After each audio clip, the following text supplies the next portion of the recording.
again. Hey guys, how you doing? Hi John, very good, thank you. How are you? Excellent. I'm so happy. It's webinar day. It's webinar. And I think the only challenge that we have in this webinar, like we have with everyone, is how do we get this amount of information into this amount of time? Yeah. And to that end, I say, anybody we got loads of people in already. Yes. If we don't cover it all, then reach out to us. Quite a few people have reached out with questions, and that's going to form the backbone of today. But questions, that's all we want.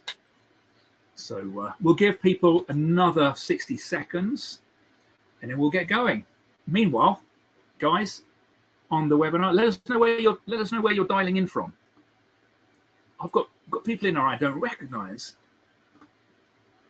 Let us know, and you can drop it into the questions. Is it the questions or the chat? I never remember. I don't know. Drop it in somewhere. I'm going to drop hello. Poole. Oh.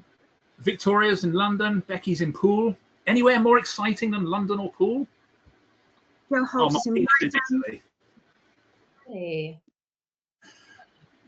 I think Bella was saying it's about and Essex. Nick's in Essex. Okay. Ooh. Right. I reckon. Look, we got so much to get through. So let's dive into it with some. No, here I am with some intro. So I'm John Earnshaw, the Chief Product Evangelist at Pi Datametrics, and just want to introduce you. I mean, you all know Sylvia. So Sylvia, do you want to introduce yourself, and then we'll pass on to Emily? Yes. So great you guys are here. So I'm Sylvia. I'm SEO lead here at Pi, and I've been working with John for the past 6 years. So I think some of his knowledge has been transferred into me. Very little, I have to say. I wish all of it would have been transferred, but I mean, I'm happy with that, with a 20%. I learned from you every day, Sylvia. Oh, you're so kind. And we have also Emily with us today. Yes, thank you, Sylvia. So hello, everyone. If I haven't met you already, my name's Emily. I'm a senior SEO manager here at Pi. I've not quite been at Pi for as long as Sylvia has, but I've been here for, I think it's coming up to 3 years now. So again, I've been like a sponge soaking in everything from John. And yeah, looking forward to diving into the discussion. Well, thank you so much, guys. Thank you for your time, and for everybody in the audience. It's great to have you here. So housekeeping, usual roles, usual stuff. We really appreciate any questions you have, anything you want us to dive into, just drop it into those questions, or anything that's interesting, drop it in there. We'll try and cover that off as we go. And in terms of the topics, so since the last webinar, we've been talking to people, trying to work out what they want to discover, what they want to learn. And we've kind of distilled that down into these 5 topics. Fast content, my obsession, overlaps much of this. SEO best practice, can you do any of this without the best practice? Well, we'll find out. Multimodal and visualization, this cracks me up. I've had so much fun this week playing around with that. Then we're going to get into the post-traffic economy, and I know, Emily, you're going to be covering off that. And then we're going to bring all this together and put SEO back in the center and ask, what does next year actually look like, and what do we really need to do to make it fly? So with that in mind, any feedback, gestures, anything, just get on with it as we talk. Now, I said it in the last webinar. I've said it in so many webinars. I'm shocked at the amount of video content that I'm actually seeing across all surfaces. Are you guys seeing the same? Yes. And I've spoken with customers that are saying how now they are starting to believe at last the importance of video. Google told us in the last algorithm update, we're going to see more about creators. Yeah. So I think that's essential. Creators, where do they shine more in video? It's short videos, but videos at the end of the day. Exactly. And that ties nicely in with fast content.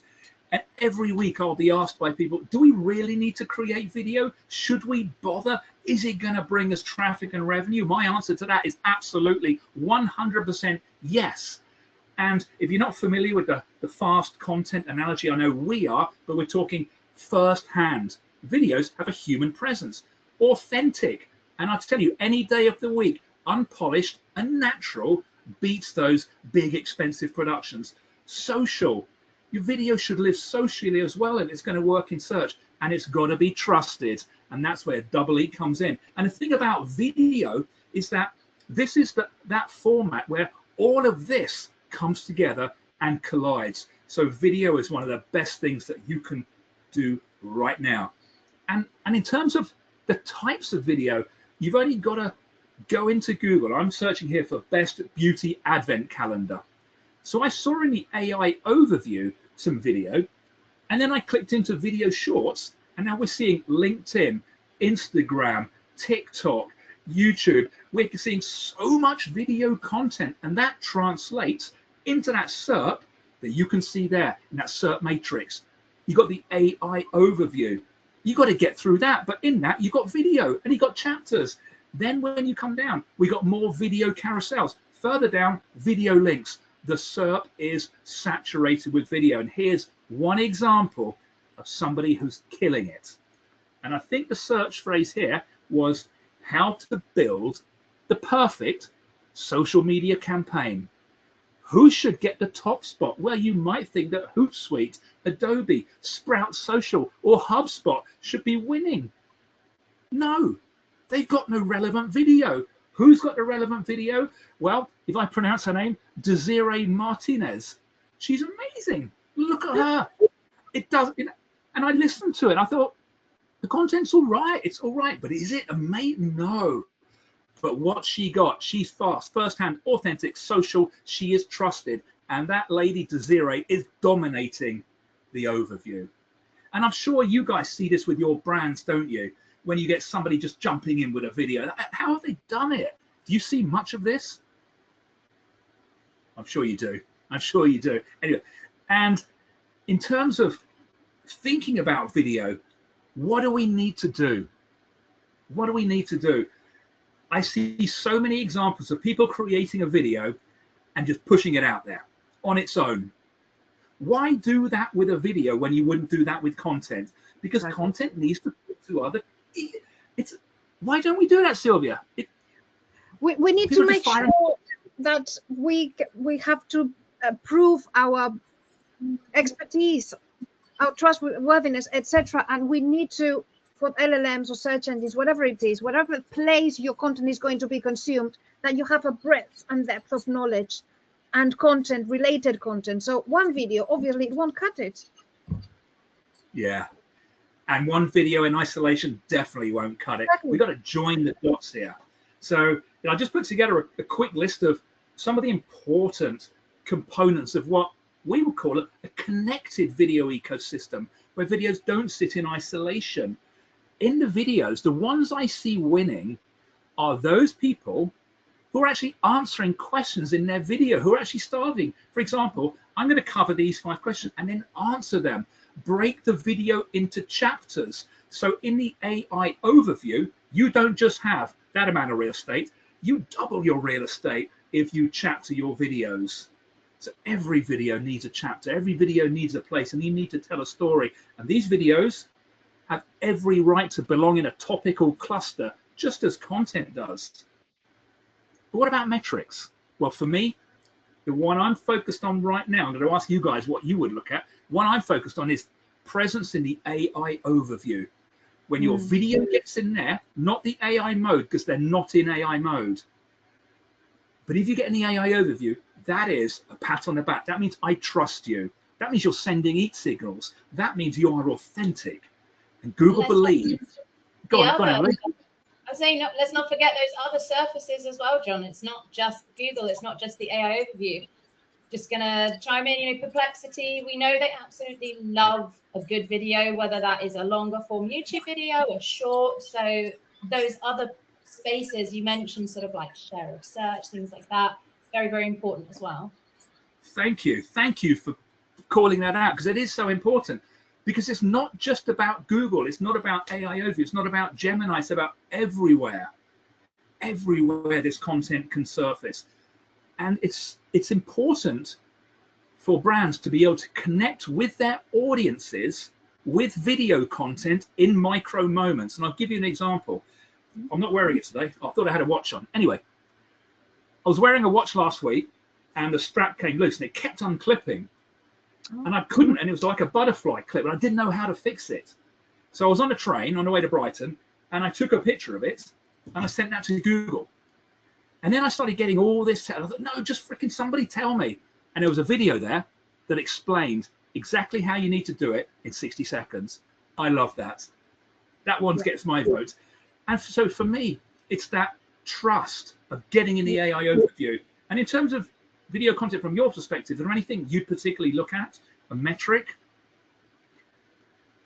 I would say we'll touch on that later on, and I think Emily has a very deep knowledge into this, so I'm going to let her go. Yeah. So let's leave it to the end. No spoilers. I was going to say leave it to the expert, Emily. That's what I was going to say. Well, thank you, John. And speaking of experts, Sylvia, the question we get every day. What? Go on, explain. Listen, everyone. So every other customer has come to me and said, I've got some stakeholders who have heard about ChatGPT or Perplexity or whatever, or the AI mode, and they keep telling me we need to appear on the AI mode or on AI or ChatGPT. We need, what is worse, the worst offender is, we need to create content for the LLMs. Yeah. To this I say, rubbish. Rubbish. And there are people taking money for charging for that service. I mean, stop it. Listen, at the end of the day, how is your content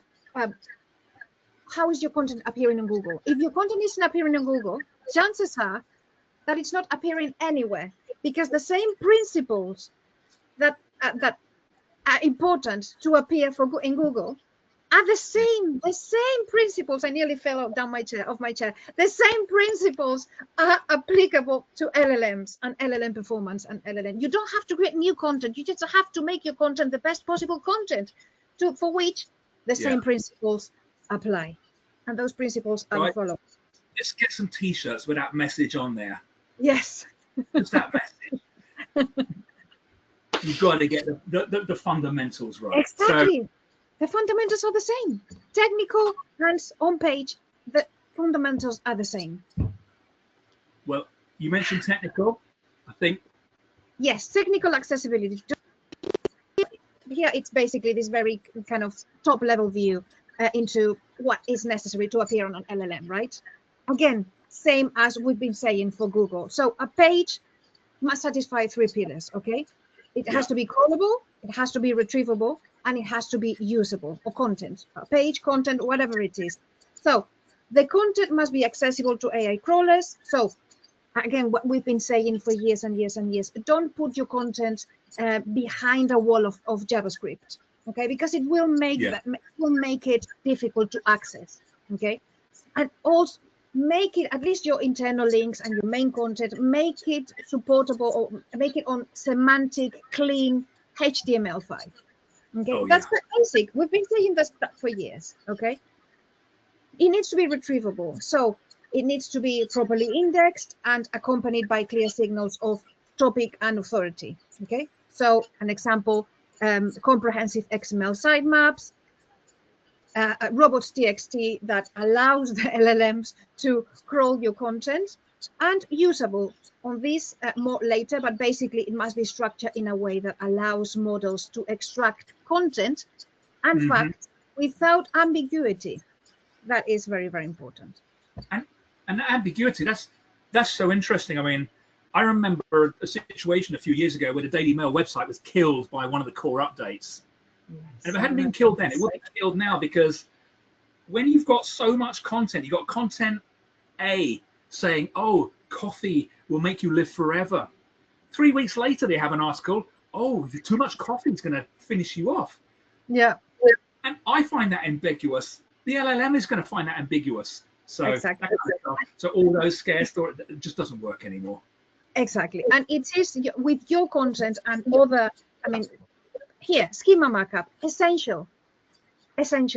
again, what we've been saying about optimizing for rich results, in this case, the same applies for LLMs. So some of the schema markups that we've been talking a lot for, to also to demonstrate your each signals or your double each signals are these. So again, they also apply to LLMs. Person for authors. We know authors have the four. Oh, I think you've gone. Oh, I think you've. Wow. Yes, you have to go back 3. Another one. Yes. You see, that's why I shouldn't be allowed to use technology. I was trying to respond to Simon's question in the chat about video. I'm not going to touch anything. Simon will speak. It's fine. So again, the authors have those all the double eats letters. Okay, the expertise, the authority, the trustworthiness, etc. So use, for example, what I've been hearing a lot of this on the latest Brighton SEO. Use the property same as to link to the social media profiles. That is so powerful. But also product schema, how to FAQ pages, articles. I mean, there are plenty of ways for you to kind of signal your authority or your trustworthy to LLMs. But if we think about it in a kind of more generic way, how the AI or how LLMs work, they just don't just read the internet in real time. Okay, they don't just appear, read your content, go. It's not how they work. What they do, they retrieve relevant pre-indexed facts. Okay. So the structured data, the schema markup, makes that content highly retrievable because of the facts are organized cleanly, okay? So by using structured data, what you're doing is basically pre-packaging your information in the format that LLMs are trained to consume. So that will make your content, at the end of the day, the preferred source for the generated answers. 100%. And what you said about the same as, that is really, really, really important, and you just don't see people using it. So not so much. So people start doing it now, and start in the next slide doing what we've been telling everyone to do for the past. Ever since I started in Pi, I've been telling customers to do this. Make your content, your on-page content, scannable, easily digestible. The moment that you scan the page with your human eyes, you're able to understand what the page is about without reading it. Well, LLMs, doing that for LLMs is also a best practice. Page tags, bulleted and numbered lists, tables of contents at the beginning of your page, takeaways at the end of it. I mean, we've been doing this for rich results, haven't we? So, rich snippets, sorry. Yeah. So it's a no-brainer again. And not just. It is a no-brainer. Sorry, Emily. Yeah, go on, Emily. I was going to say, not just for the likes of the rich results, Sylvia, like you say. In general, this is the way you as a person you'd want to consume this information. Exactly. John, you mentioned about the Daily Mail, for instance, and coffee is bad for you. I don't want to read a 1,000-block piece of text about why coffee is bad for me. I just want to skip to the bit that's important to me, and that's exactly the way LLMs are working, but also the traditional search engines. Exactly. And humans, at the end of the day, they're trying to replicate how the humans behave. Exactly. And I think in a couple of years' time, because we know the SEO community is so against all of this, except for me, I love it. I think we love what's happening. I mean, we predicted the conversation years ago. It had to happen because search has been too painful. I think we'll look back and say, oh my God, we used to click on blue links and make our own decision. Yeah, absolutely. Anyway, absolutely. We need to roll with the times. And if we go to the next slide, John, the biggest one that we've been previous to that. Sorry. Eat. How much we've talked about it. I mean, raise your hand if you're a bit sick already of talking about and hearing about it. We know, but how many people, however, have been implementing things to get the correct and the best eat signals that they can have? Not many. Not many. Maybe we just bored them by talking about it too much. Maybe, but some are so easy. I mean, in your website, your about page, your business information, that's basic. Not only for LLMs or for Google, for your prospective customers, if you're a B2B, even more so. It's super important. So I would say here, trustworthiness. Sorry, John. No, go on. I get very excited sometimes. I had too much coffee today. So trustworthiness is the most critical, again, of the EATS framework for LLM consumption, because the content, when it's selected by the AI systems, needs to be safe to be cited. Yes. To be accurately synthesized. So what LLMs will do is that they will deprioritize or discard any content that lacks clear signs of credibility, obviously to minimize any risk of disseminating inaccurate information or low quality claims. So what can you do? All those three things that I put there. So ensure your content is factually accurate, well researched, regularly updated, cite authoritative sources to back up your claims, but also HTTPS, which is, I mean, if your site is not HTTPS, I don't know. I mean, you're not in 2025. But yes, clear business data and expert bios. It's so easy. It's so, I mean, it can be done in less than a day. Do it. I think it's so interesting that a lot of the things that you raise here are, you know, as SEOs, I think we constantly have to prove why we want these things to be implemented. And we've been doing that for years. And the fact that this is all going towards not just what we've been banging on about for the last 5 or so years or last year, but also what we're looking at going forwards, I think just shows how much value is in it. And hopefully, you know, as SEOs or whoever's working on the site, we can really start to, you know, fasten the pace of some of those changes. But I certainly know people that I work with, they've been trying to get things like this implemented for a long time, a year, 12 months, 24 months, whatever it might be. And again, it comes back to things like resources, it's not valuable. It's so important.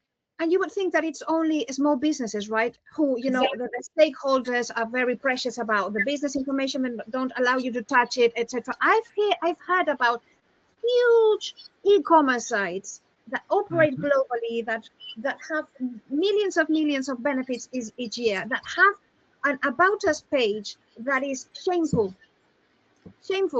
and they don't allow their SEO to touch it because it's not important. Yes, it is important. And it's important for LLMs as well. Anyway. No, and you know, your passion, Sylvia, is equal to the importance of this topic. Listen, I've been hearing so many people. I mean, I if you've been any of the attendees today, if you have this trouble, I hear you, I feel you. You're not alone, if that makes you feel any better. I mean, from small business to huge global corporations, everywhere, every SEO is, you know, struggling with the same things. Simon actually said that he thinks it's, as SEOs, we have that responsibility to inform those stakeholders about the importance of that. And I mean, hopefully, you know, when we cover some of the metrics as well, we can start to work out how we can prove the value of that sort of action as well. You know what, Emily, that's important. And Simon's, he's actually right. But it's proving to people that having a byline and having bios and then having verifiable information off-site about the authors, how do we prove that? Well, I tell you, you can prove it in the opposite way. You can prove it by sites that were penalized. You know, we're seeing less and less sites penalized now, but you go back a few years to the first core update, Credit Karma, that huge US site. Literally, it was sold for billions and it disappeared overnight because they were talking about mortgages and products and stuff like that. They had no authors, or the authors weren't verifiable. They've cleared the game up and they're right back up now, but it probably took a year. Yeah. So my last point, because I talk too much and I'm sorry. My last slide is what I've been banging on and on about ever since I started by internal links. So creating topic clusters, creating content silos, however you want to call it, okay? It's essential. So imagine this. So I'm going to explain this very briefly for any of you that doesn't know how, you know, the LLMs retrieve the information and treat the information. So what the LLMs do is they process text, images, any type of data. They convert them into numerical representations. They are known as embeddings or vectors. Okay, last time that I did any maths, it was in 1996, so it took a while for me to understand this, but if I could, so can you. So these vectors, what they do is that they are the representation, or they capture the semantic nature or the essence of a word, sorry, a phrase, a paragraph, or an entire document. Okay, so each vector or each semantic, they are fuzzy, as John says, they are fuzzy, so they can be interpreted in different ways. So the contextual encoding that we can do via the internal links is essential. So what we're doing is that we are making connections between related vectors to make that content silo. Okay, so it's not the same Mac Cosmetics as Mac as in Apple. Okay, so how do you do it? With creating a knowledge graph, and you create that knowledge graph with the internal links via that contextual encoding. Okay, so we're doing what we're doing. We're signaling those conceptual relationships in between concepts, in between semantic blocks, so to speak. So we've been doing that for years and years and years. For traditional SEO, we need to keep doing it. For LLMs, easy. And it is easy. It is. It should be. It should be easy, shouldn't it? It should. But sometimes people put off things that just sound a bit too easy. Yeah. So, and Sylvia, you mentioned large retailers and small retailers, and I'd say if you're a small fashion retailer, I'd be paying attention to this. This next bit. This will give you so much advantage right now for so little effort. So we talked about multimodal, and I think last week I talked about Google's trajectory, which is multimodal, visualization, personalization, agentic down the line. So we're kind of multimodal visualization. We've seen some really cool stuff in Gemini, and Gemini obviously just dropped into AI mode, which is amazing. But imagine you're going shopping. You know, what's one of the real problem for fashion retailers is online, people can't touch the clothes, they can't try them on. So if you're broad-shouldered, narrow-shouldered, tall, or you know, what's this going to look like on me? So now, fortunately, you know, we have the ability within Google, thanks to AI and visualization, to actually upload an image of ourselves and literally choose any item anywhere and try it on. But it only works under certain circumstances, and I'm going to go through in a minute, but they are super straightforward. So in this example here, just from once uploading an image of myself that I took in the shed, so that's right by the door of my shed here, I can now go and try anything on, tops, shorts. I tried a wonderful kilt yesterday, Sylvia, which I think was a bit shocking, but not as shocking as the maxi dress that I tried on straight after. It was actually quite fetching, I thought. But anyway, that's an aside. Okay, so what I can do here, I can literally search, choose an outfit, try it on in 10 seconds, and if that business has actually done a good job, I can rotate myself and actually look at all angles, see what does this look like on me. It works for shoes, it works for trousers, tops, and bottoms. And importantly, I can track the price of this. So I can just do it once, track the price, and say, look, when that hits under 200 bucks, I'm in. That's almost agentic, but agentic, we're not ready for that yet. So I can try this on. Now, in terms of benefits, I think this is so powerful. So we're talking about interactive SERP. And next year, we're going to see so much interactivity. And if, guys, you haven't played with Gemini visualization in AI mode, it's mind-blowing. But, you know, here, okay, qualified traffic. I'm just going to call out a couple of points. When the user's gone in, tried something on, had a good look around, that's pretty qualifying. And you're going to be guaranteed low returns because I've actually tried it on myself. Okay, I'm not into fashion. I'm not really. And I thought this was gimmicky. But once I tried it and I spent a minute, I thought, that's it. I'm never going to buy an item online again without actually trying it on. What is this something you guys would use, or is it just me? I would love it. Such a similar situation. Literally 2 weeks ago, was trying to buy a dress for the Christmas season, and I ended up kind of creating my own gem, working out, oh, this is my body size, my shape, and I didn't actually think to come and check this. And it would have saved me so much time and also so much money in sending things back. but also the trustworthiness as well. You know, if I was happy with that product, it was fit for purpose, I'm more likely as a customer probably to go back and buy something else. And I think that kind of comes back to some very, very basic marketing principles about your product in itself, doesn't it? Mm. Yeah. Yeah. I mean, why wouldn't you let people try your products on? Exactly. Why wouldn't you do that?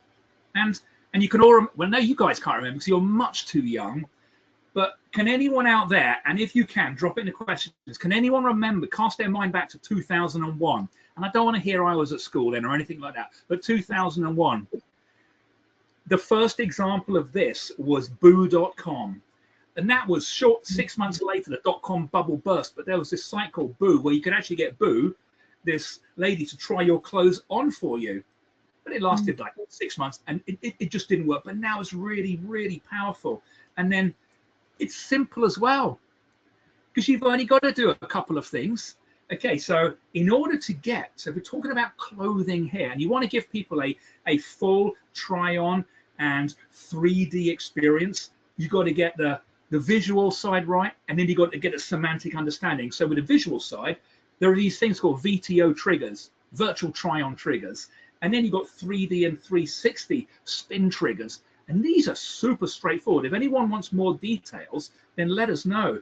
But in terms of a VTO, so when you've got your models posing online, in terms of VTO, there's a bunch of criteria. So the model must be standing straight, arms by the side, hair, doesn't matter in my case, but straight down, not over the shoulders. So hair management's an important thing. And then focus on single items. So if it's a top, don't tuck it in.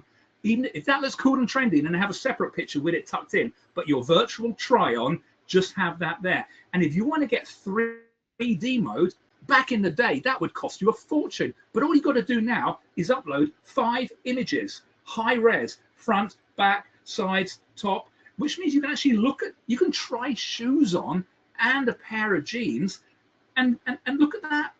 I mean, for a small business, if I was a fashion retailer, I'd be down there, get my camera off the shelf and start taking pictures right now, because that's a surefire way to really build trust, which of course is the final T in fast, and it's all about double eats as well.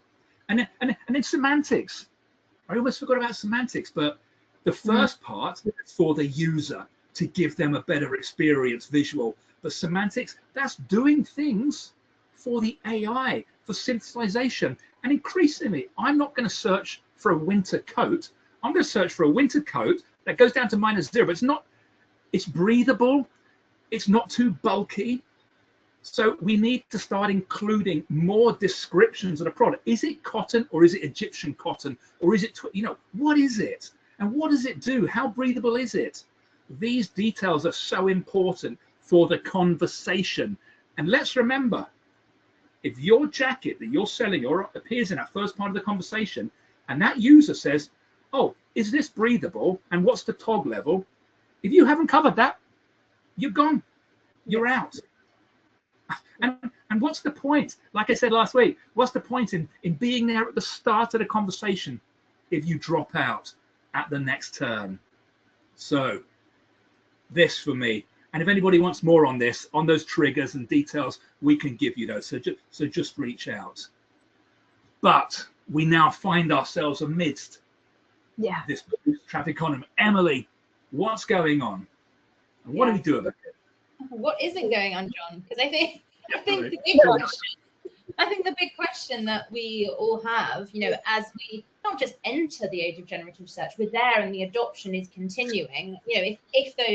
If the AI is surfacing the answers in lots of different ways to the users directly within the SERP, how on earth do we measure that value? And back to Simon's question earlier, how the heck do we prove the value of that? Yeah. So I just wanted to highlight some of these sort of predictions and philosophies said by a variety of different people. And these aren't even from last year. Some of these are from 2023, 2024. So actually, back in 24, Gartner, people watching have probably heard this. They said a bold prediction that traditional organic search traffic would likely drop by 25%, by 2026. And And obviously, as we're sat here having this discussion, late 2025, I don't know about you guys, but to me, that wasn't just a prediction. It was really a schedule of what was going to happen. We've seen that has been the case, and I'll dive into that a little bit more in a moment. And also just some sort of philosophies. Again, the same year, 2024, we had Sundar Pichai as well, CEO of Google. He said, "Let Google do the searching for you." That was actually the tagline that they used in order to describe their new AI-powered search features, like the AIO, for instance. And then again, even earlier than that is the third quote on the screen. So that was actually by the CEO of Perplexity. And they said their goal isn't to provide a list of links, it's to provide the answers. And for me, kind of looking back at 2025, we've just seen all of this come to fruition, really the practical reality of that. And if we go into the next slide, John, I think the question is, whose analytics looks a little bit like this, looking year on year? I don't know, Sylvia, have you seen this in some client accounts where we have year on year click declines? And of course, with that, the panic that comes with, oh, traffic is down, according to Search Console, all of those metrics that come with traffic, the revenue, the conversions, which obviously isn't just important to SEOs. Those are baseline metrics that the stakeholders care about. And of course, the stakeholders, that us as SEOs, we need that buy-in. So it's frustrating, isn't it? I don't know about you guys, but I go into these metrics and I want to know, is this a genuine performance drop, or is this something that is driven by all of those environmental changes that you guys have just really wonderfully set out? And I think the thing for me, when I'm looking back over 2025, but obviously considering a slightly longer period, because this trend, we didn't just see this last year. This has been a much longer trend of that sort of traffic recession that we've seen. And this is pretty much ever since the days where search engines, let's just use Google as the example, was literally just your keyword and your 10 blue links where you would get, that was what you got, that was the reward. You showed up on the page, you got the click, then you got those wonderful metrics. You could go to your boss and say, brilliant, look how wonderful we're doing with all this revenue that we generated. Ever since we had the likes of some of those richer search features as well, you know, the answer cards, for instance, you know, the introduction of the zero-click search, we started to see this trend, this traffic recession, you know, really start. And we haven't even gotten on to talking about AI overviews, AI mode, or LLM spaces at all. And we are going to look into what's next. And I think this trend is likely to continue. I just wanted to highlight something to everyone about the fact that, you know, the likes of ChatGPT, they've recently released agent shopping. So you can actually have a conversation with ChatGPT and then actually be able to have them do the shopping for you. Again, John, you've showed some really cool examples of, you know, what's possible with the likes of the Google updates. If any of you haven't had a play around with AI mode and Gemini Pro 3, it's so powerful. Again, if you've had a play around with AI mode, you can do so much more, and the transactional actions that you can do within those spaces are going to continue. So for me, looking forward, which we'll discuss in a moment, this trend is only going to continue, and it's been something that's been in the works for long before 2025.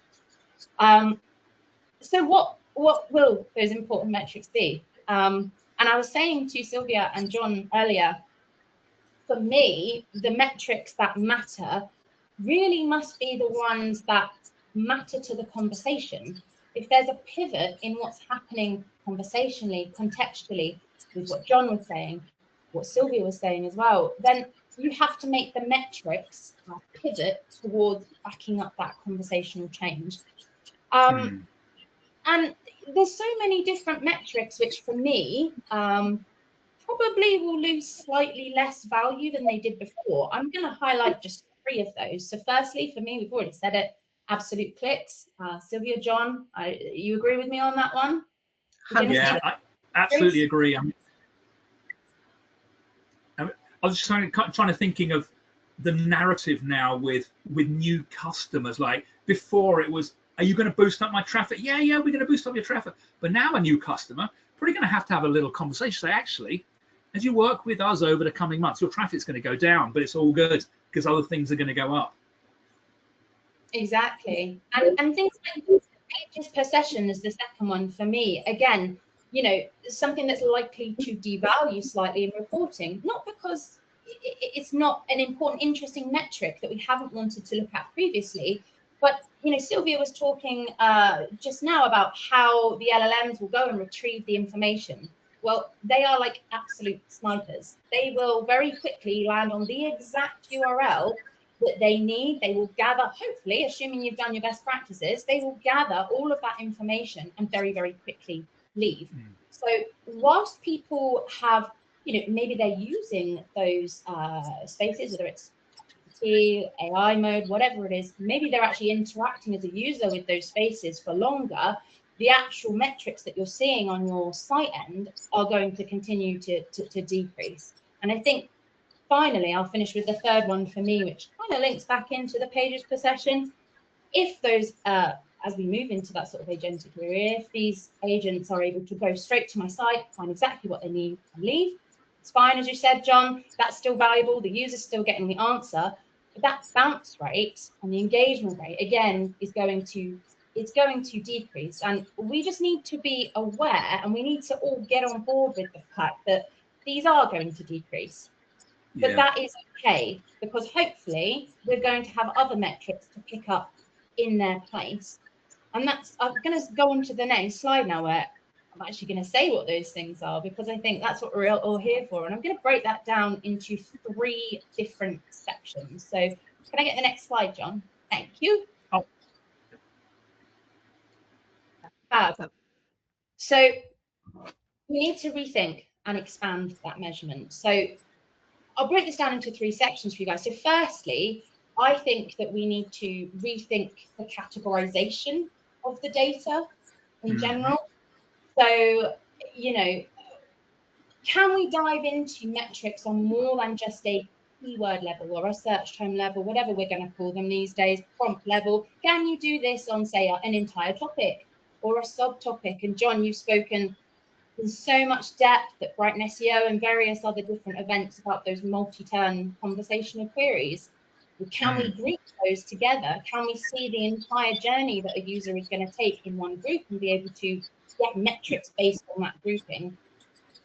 And you know, you can already start to see some of this. This is available to you guys. You know, coming into the 3 of us were chatting about, and you may have seen it in the news, SEO news, was Google Search Console. They actually added in that sort of similar query topical view.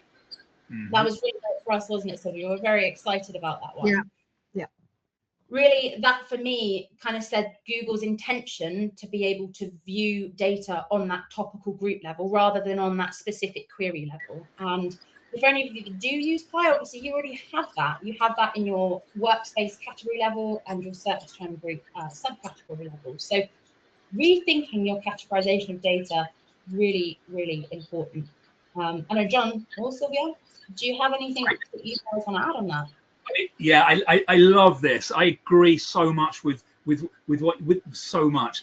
But and that view, that second block there, where we're actually looking at most mentioned brands, what I'm increasingly doing is taking the topic and thinking, well, what are the conversations? I know I've talked about it, but you can generally, and we've built this synthetic prompts protocol, which will actually give you the optimal number and type of prompts that will cover the entire conversation.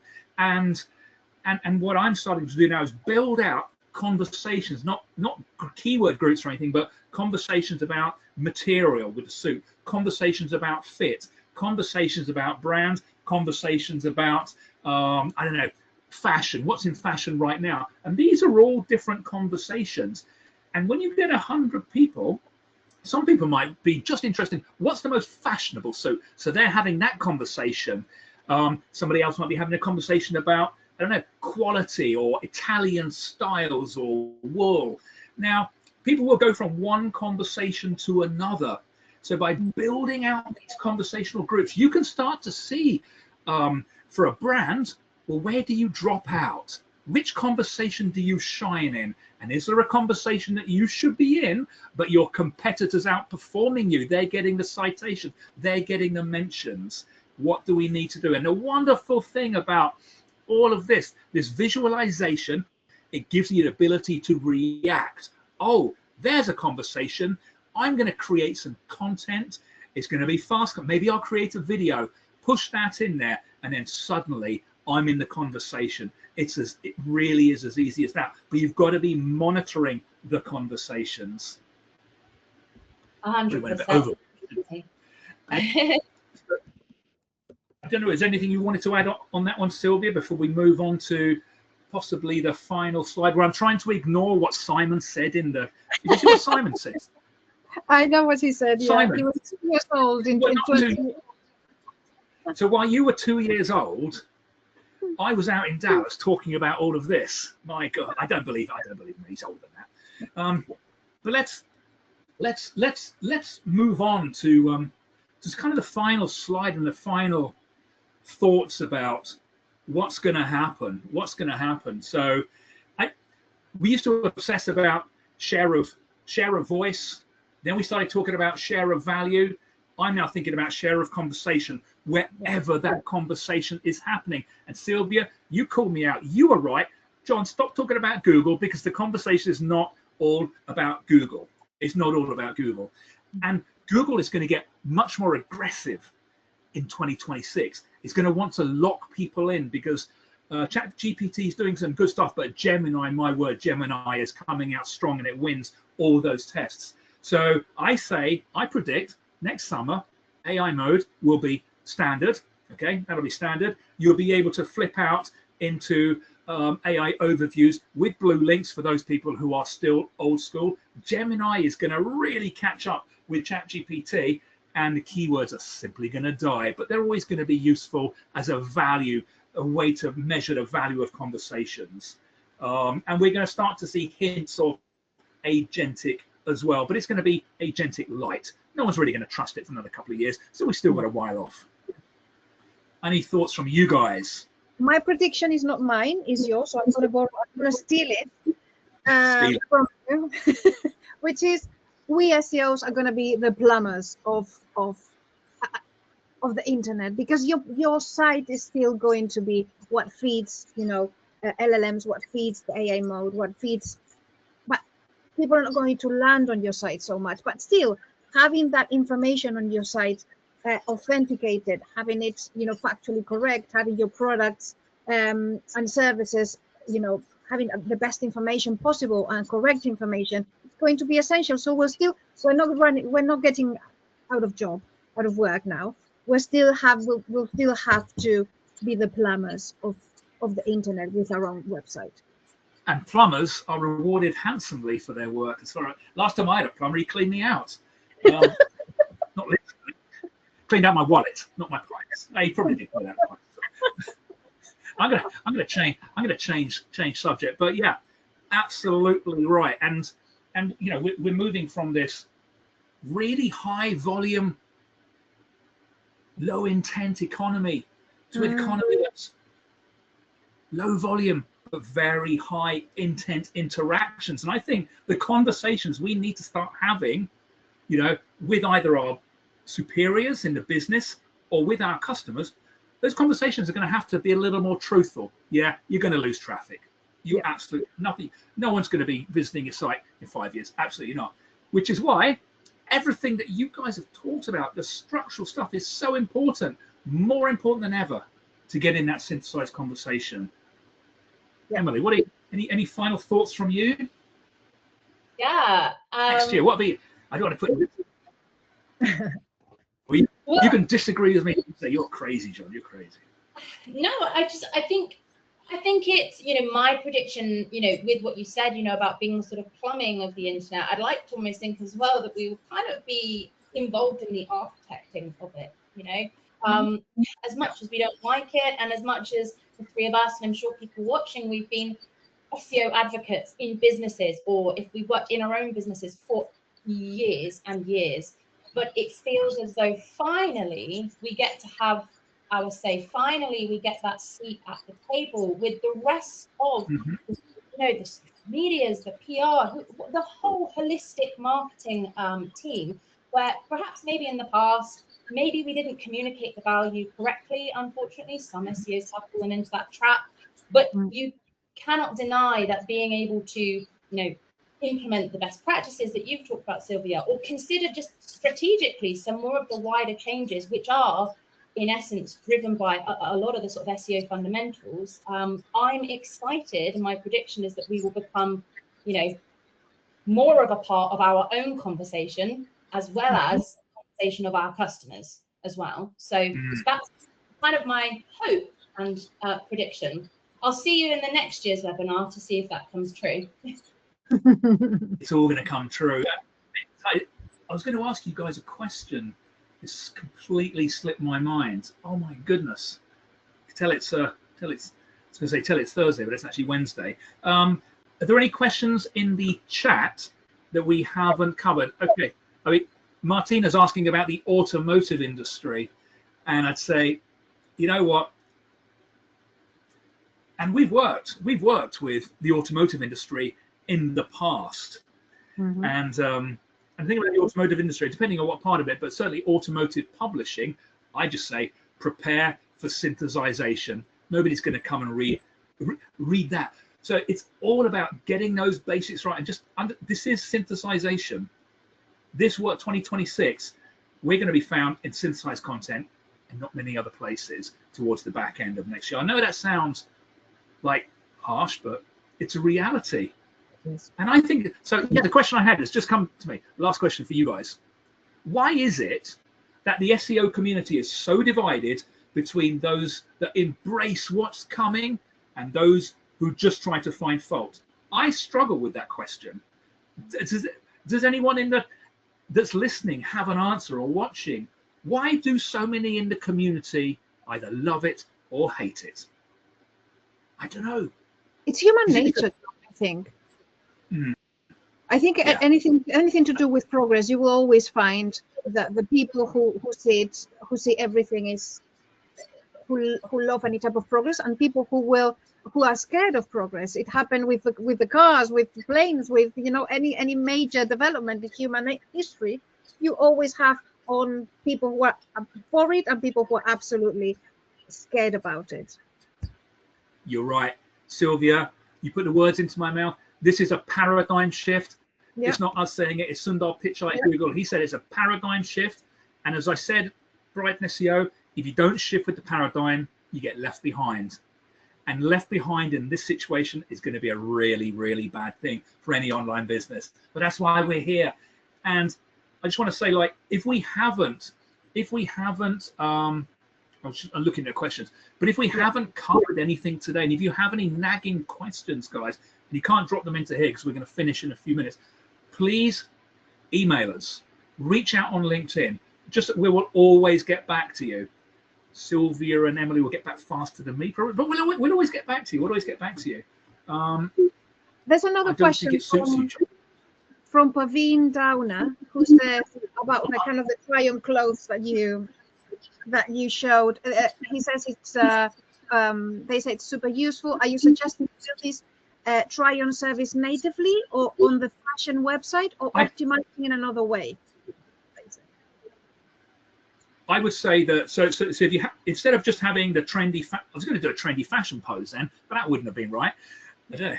So anyway, so as well as that, just think, well, is somebody likely to want to try this garment on? I'd say if it's quite expensive, yes. If it's like bespoke, yes. If it's your own label, say Sylvia's Fashions, then absolutely, yeah, people will want to try it on. So if I was you, I'd have the funky fashion picture and then a series of pictures just designed with VTO in mind. And if you're really bold, 3D in mind. VTO, remember, is virtual try-on. You just need to get the look right. Arms by the side, hair tied back as I have done so neatly today, and all of that. But it's all in the slides, which will be available for download. So I can't remember the exact question, but yeah. So just have the photos, and you know what? Don't invest in 3D. You don't need to do that. Let Google's AI take care of all of that virtual try-on. So just get good images. Literally, if you want the specs, ask us. We'll send them out to you. So, and now I don't understand any site, any fashion site that's not doing that right now. particularly the smaller independents, this is a huge advantage. More independence, but also I'm thinking about, you know, luxury fashion, the likes of Chanel, Dior, etc. When they create a new collection or a new capsule collection or the autumn winter, wherever it is, it's not like they have thousands and thousands of clothes. It's kind of a small thing, so they should, and because it's high on your money, your life specifically. Yeah. You need to show people how it falls in your body, how it will, whether it will suit you or not. You're not going to buy, I mean, definitely not me, but I guess a person's not going to buy a £3,000 dress without, you know, a good understanding of whether it will be a good fit or not. And I tell you what, I tried on that maxi dress, as you witnessed, sorry Sylvia, yesterday. You know what? It was a little figure hugging in places, so I probably wouldn't have bought it. But the other outfit, 100%, I'm going to buy that. So I'm going to give everyone a quote from John yesterday, which I've never thought we're going to to listen to something like this from John. He said, and I quote, "This dress hugs my contours perfectly." I tell you what, though, it didn't it just? Didn't it just? Yeah. On that note, I think it's time to bring this last webinar of the year to a close. And I just want to say to everyone who's dialed in, or if you're not watching it live and you're watching it later on YouTube, as a lot of people do, thank you so much. Thank you for coming to these webinars. Thank you for the feedback. We appreciate it so much. There's a lot of work goes into these. And if you've got some, I think I've got another slide. I'm gonna get told off for not rolling the slides. Here's a quick poll. Last 60 seconds. What topic should we explore? And here are some choices. Yeah. I was about to be electrocuted by the marketing department there for missing this out. Writing. Oh, winning in the post-traffic economy. SEO best practice. Winning. SEO best practice. SEO. Wowzers. Good. Ooh. There's some good stuff here. And if it's not in there, this is the audience, let us know. Honest to goodness. If you want us to do a one-off freaking webinar on virtual try-ons and all the stuff that Sylvia will model, I won't be, then do let us know. And I'll do that. But Emily, Sylvia, thank you for everything. Thank you for being here, and thank you for everything that you do and for contributing to the webinars as well. I really appreciate it. To everyone, thank you so much. Thank you, everyone, and have a lovely, I was going to say Christmas, but have a lovely festive season. Yeah, thank you so much, everyone. Thank you, everybody. Thank you.